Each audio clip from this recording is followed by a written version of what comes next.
Olá, boa noite. Meu nome é Andréia Lopes, eu sou advogada, tenho 25 anos de experiência, sou especialista em processo civil, direito do consumidor e direito à saúde. Na condição de ex-obesa, bariátrica e na fase das reparadoras, eu resolvi gravar uma série de vídeos, interagir com o maior número de pessoas possível para falar sobre a minha experiência, para orientar, ajudar, trocar informações, trocar dicas. Eu sei que tem muita gente que tá do outro lado aí da telinha e tem dicas de médicos que podem atender, de psicólogos que fornecem laudos, todo tipo, drenagem pós-cirurgia. Então eu acho que assim, como a minha experiência é jurídica, eu acho que vale a pena eu trocar esse tipo de informações com vocês. Eu vou dar a minha contribuição. Eu fiz um vídeo me apresentando, fiz um segundo contando como funcionam as coisas para obtenção para ser feita, né? Serem feitas as cirurgias reparadoras. Eu fui contando passo a passo até a parte em que o plano ou autoriza a realização das reparadoras ou nega. Eu vou fazer um resuminho até essa parte para a gente prosseguir daí. Então, vamos lá. O que precisa, né? Você precisa ter sido diagnosticado com obesidade, ter feito um tratamento eficaz para o emagrecimento. Esse tratamento pode ter sido a cirurgia bariátrica, pode ter sido reeducação alimentar, pode ter sido outro tratamento que o médico aplicou, o endocrinologista, o médico que te atendeu. O que importa é que você tenha sido obeso e tenha deixado essa condição em razão de um tratamento.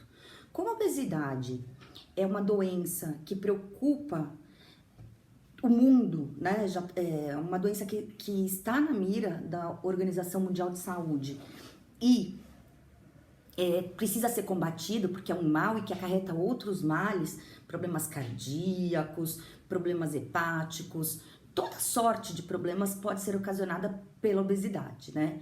Então, como essa doença é muito séria e preocupante, todas as medidas para combatê-la e para curar os pacientes diagnosticados com obesidade são também muito importantes. E aí que a gente vai da obesidade para o emagrecimento. No emagrecimento, tem gente que perde 20, tem gente que perde 30, depende também da altura da pessoa, né? Tem gente que fala, nossa, 20 quilos, mas a pessoa tem 1,45 m, né? E o peso é efetivamente menor do que uma pessoa com 1,85 m, 1,90 m. Então, tem a obesidade, a perda de peso.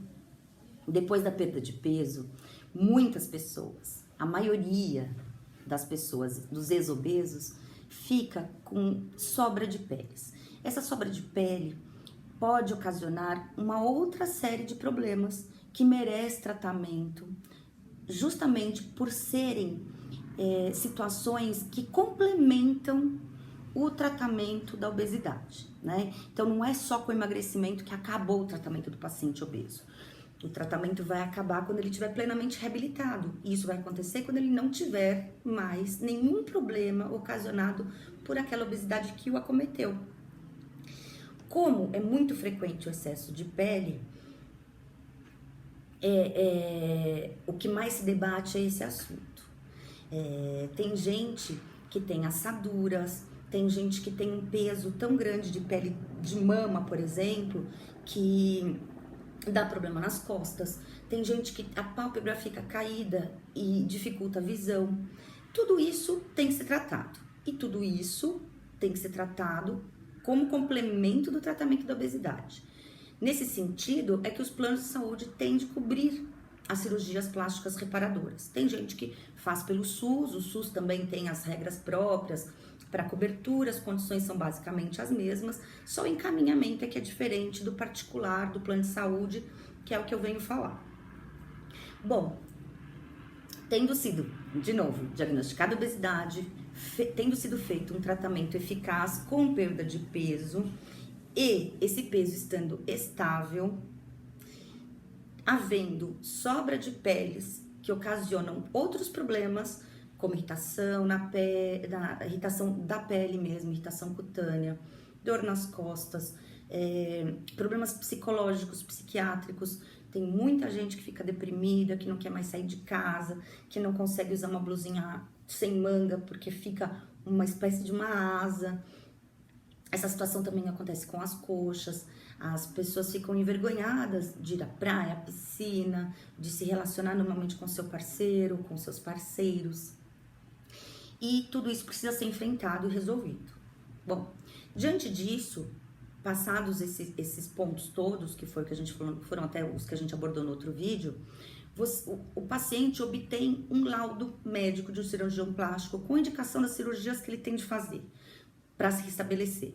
Então pode ser mama, abdômen, glúteos, costas, braços, coxas, pálpebra, o rosto também pode precisar de intervenção, papada, o que for necessário, segundo o cirurgião plástico.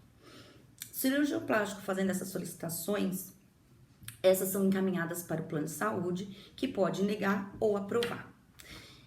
A hipótese de aprovar é clara, é ótima, você não vai precisar de mais nada, só marcar a cirurgia e submeter a ela e recuperar sua autoestima, conquistar a sua saúde plena e viver a vida feliz. Agora, o que acontece quando o plano de saúde nega? Quando o plano de saúde nega, você vai conseguir fazer as cirurgias somente mediante uma ação judicial. Essa ação judicial, muita gente chama de liminar. Na verdade, liminar é uma fase de um processo judicial. O processo judicial começa como inicial, em que você pede o que você precisa, e nesse caso é uma obrigação de fazer do plano de saúde, de autorizar e custear todo esse tratamento para remoção das peles em excesso, ou seja, custear, providenciar o necessário, custear a cirurgia plástica, reparadora, seja onde for que seu médico indicou, os medicamentos, as cintas, as drenagens, tudo o que for preciso para você se restabelecer conforme o seu médico determinou no laudo dele. Bom, emitido o laudo, enviado para o convênio, negada a realização das bariátricas pelo plano de saúde, você entra com a ação judicial em que, na petição inicial, se descreve toda a situação. Tudo que eu contei antes, de que você era obeso, é o que vai até constar no laudo do seu cirurgião plástico. Você era obeso, seu IMC, CID, as CIDs decorrentes do excesso de peles, as cirurgias que ele recomendou, alguns já colocam os valores, e isso vai para o plano de saúde, o plano de saúde negando vai instruir a petição inicial. Nessa petição inicial se pede liminar, que é uma antecipação dos efeitos da sentença, ou melhor, tutela de urgência. Acho bom falar em tutela de urgência para vocês, porque a urgência é muito importante para ser concedida ou não essa liminar, a apreciação da situação de urgência. Então, muita gente pergunta, puxa, eu fiz a bariátrica há 10 anos, eu tenho direito às reparadoras? Você tem. Só que muito dificilmente um juiz vai entender que essa cirurgia é urgente, porque se você ficou 10 anos nessa condição, você pode esperar pela tramitação normal do processo. Puxa, mas quanto tempo demora um processo para tramitar? Olha, hoje os processos judiciais, ao contrário do que eram antes, os processos eram físicos, folha de papel, muitos documentos, um volume tremendo, o trânsito desse processo do cartório, da secretaria, para a sala do juiz e de volta para o advogado tirar xerox, fazer petição, tudo isso acabou. Agora os processos são eletrônicos, o advogado pode atuar em qualquer lugar do país. Você pode escolher o seu advogado de confiança, assim como você escolheu o seu cirurgião plástico, e ele vai poder te auxiliar, more onde você more, distante ou não. A situação é a mesma, os processos ficam todos no computador, todas as folhas, todas as decisões judiciais, tudo que o plano de saúde fala, todos os documentos, fica tudo à mão e de fácil acesso para o profissional, para o advogado. Bom, voltando para a tutela de urgência. Há casos em que os juízes entendem que a cirurgia tem de ser realizada sem se ouvir o plano de saúde. Que logo de início ele entende que você precisa da cirurgia porque os males que te acometem, sejam psicológicos, sejam físicos, precisam ser resolvidos com rapidez, e ele concede essa tutela de urgência porque ele vê que existe urgência. Outros juízes, inclusive em razão dos processos hoje não demorarem mais tantos anos, demorarem em torno de 6 meses a 1 ano, 1 ano e meio, para terem decisão final,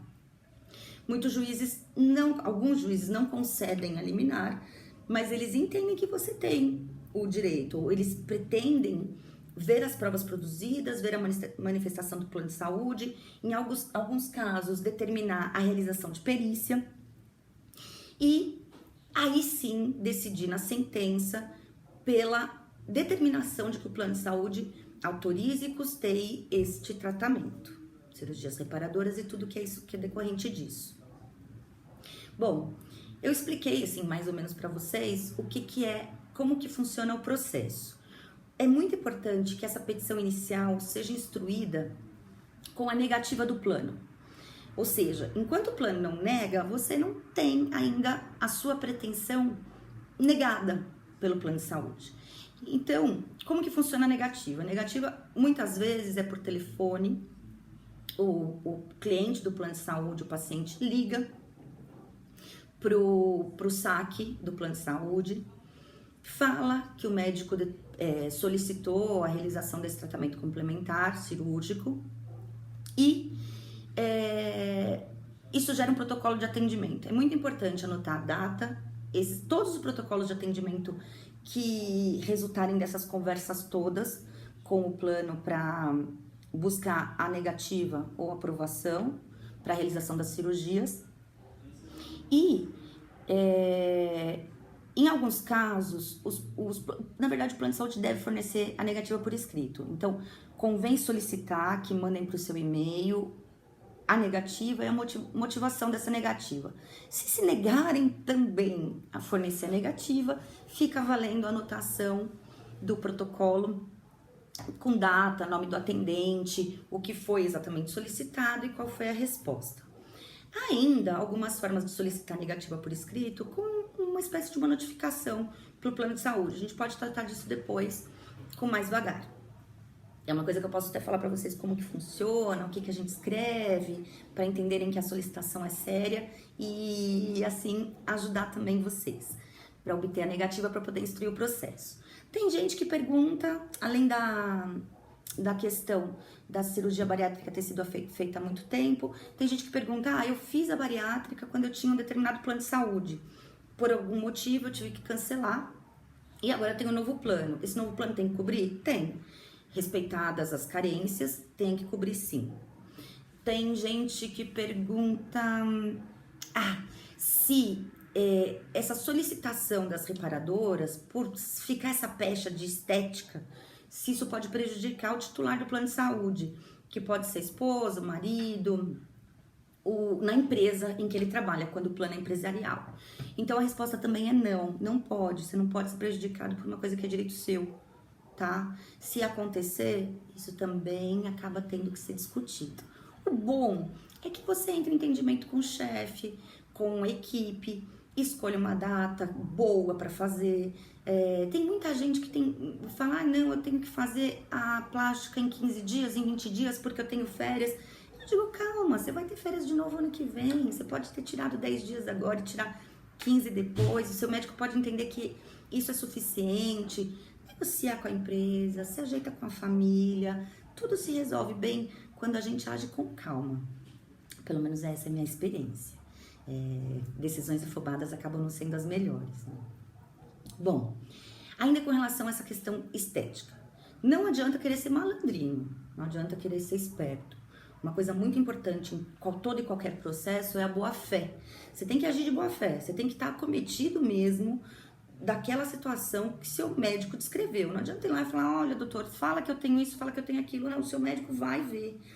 O psicólogo que você passar, se você sofrer depressão, constrangimento, se você tiver consequências psíquicas dessa situação que te acomete, do excesso de pele, o psicólogo vai saber fazer o laudo, o psiquiatra também, vai fazer constar qual é o seu problema, qual é a recomendação também para resolver e tudo isso.